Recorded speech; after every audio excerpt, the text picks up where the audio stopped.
నిజంగా దేవుడు మన పట్ల ఆయన గొప్ప కార్యం చేసినాడా, ఏం చేసినాడు మన పట్ల నిజంగా ఎదిగి మనం ఆరాధించాలని ప్రోత్సహిస్తాడు. కాబట్టి మొట్టమొదటిగా లూకా సువార్త 19 అధ్యాయం. లూకా సువార్త 19 అధ్యాయము 38 నుంచి 43 వచనాలు చదువుకుందాం. గట్టిగా బిగ్గరగా చదవాలి.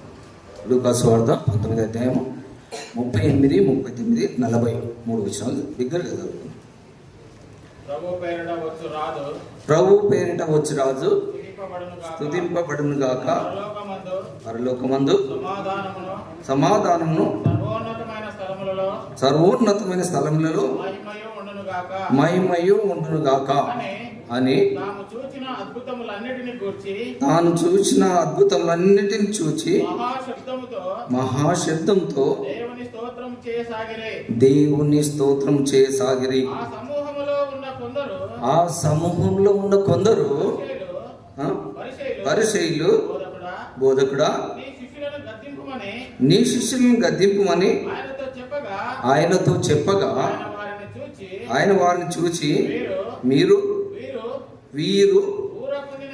ఊరకుండిన ఎడల ఈ రాళ్ళు కేకలు వేయనని మీతో చెప్పుచున్నాను. నేను చిన్న ప్రార్థన చేస్తాను.